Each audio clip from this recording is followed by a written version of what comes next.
Okay, so that's just me thinking of that song that I like from Helix, Heavy Metal Love, and I'm playing it wrong, okay? So the key point is you cannot take somebody else's music and lie and say it's yours because that's called plagiarism.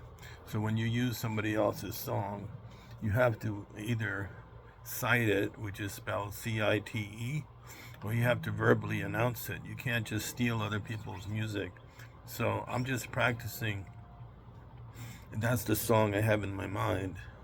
I did not write this song, and that's like a heavy metal thing from the 1980s, and I'm not playing it correctly, but that's how you practice guitar.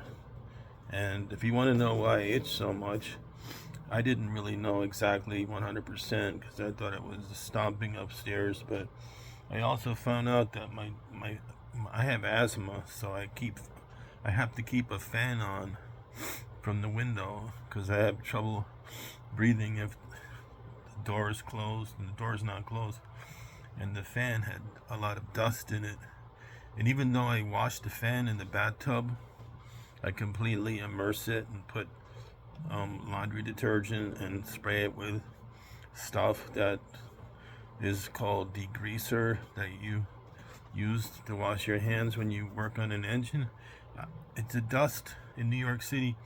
I have to mop my floors like more than once a day in order to avoid having to take medicine. Because if I do that, I'm going to get rid of enough dust from New York City. It's in the air.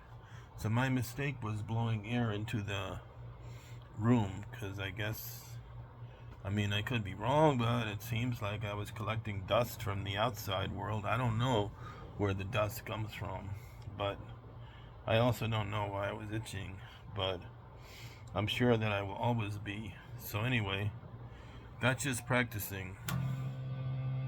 I could just ramble, but let's see now. Okay, let's talk about points of practice. When you practice, just because you know a scale, right? You know a scale. You can't just go anywhere on the scale. Or you can, but it won't have an element of taste to it. So if I was to take the pentatonic scale, and let's say I went in this direction towards the higher, smaller strings, the higher pitch, the smaller the strings, thicker strings have a lower deep tone, less vibration, and the little tiny skinny strings can vibrate more times per minute. So if I go,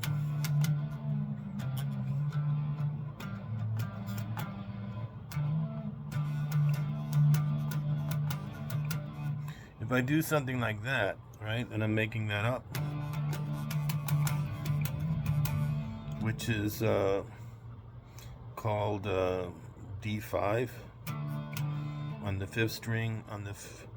The fifth on the fifth string, I'm pressing the fifth note, and on the fourth string, I'm pressing the seventh note. I'm doing a hammer on. So even though you can move up the pentatonic scale, that would turn it into blues, right?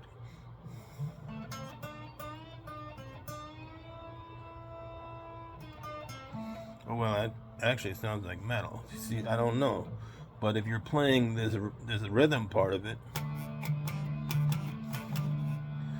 Your mind thought as a musician would be either to go lower. See how it's too low there in a way, because then you have to do something heavier or go. Okay, so you're going. And if you want to keep that progression going, I would say don't go higher, but I could be, that's just, maybe I'm wrong. You can go wherever you want. So you have to figure out what key you're playing in. So if you're going, that doesn't mean you're playing in the key of D. You're probably playing in the key of A, right? So the next note would be E.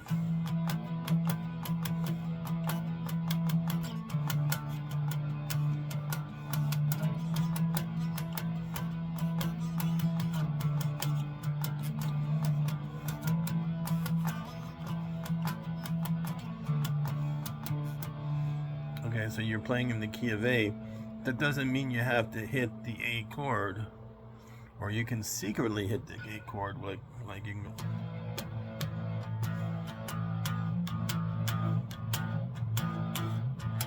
See, I have an open A string, and I'm hitting the E note, E note on the 4th string, 2nd fret. So sometimes you want to be sublime.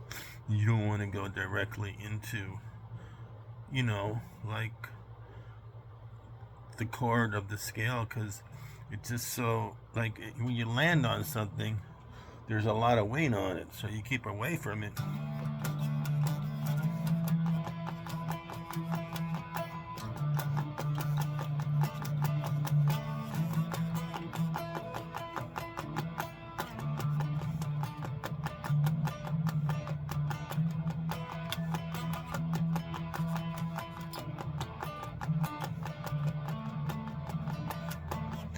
I could land on it now, but it would just kind of like, when you land on something, you're like at 0 point. So I'm trying not to go to 0 point. So I don't want to land on the key. I don't want to land on the chord that the key is in.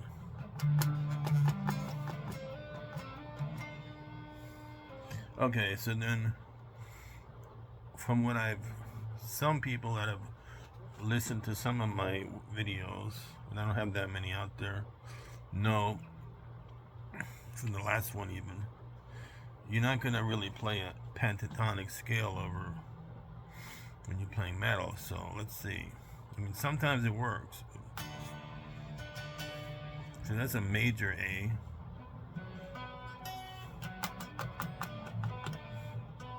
Now to make a riff out of major A,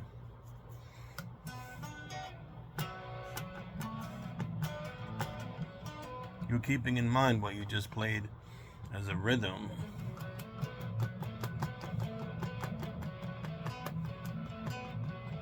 And you're trying not to get too complicated.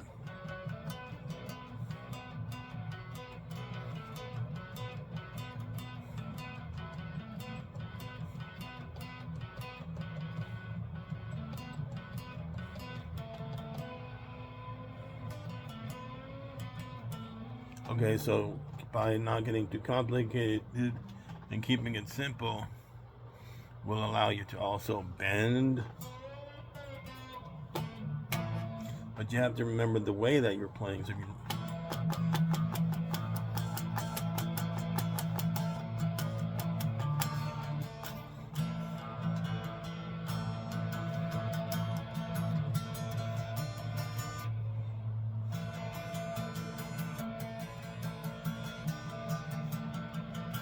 So you have to keep the same package that you can't switch out. If you're playing that way, you have to find things that fit in. Okay, so this is more like songwriting, but that's what I used to do in a band. I used to help the singer write the song, and one of them, she was playing the keyboard and she was writing the lyrics, and I was doing the guitar part. So I can only teach you what I'm used to doing.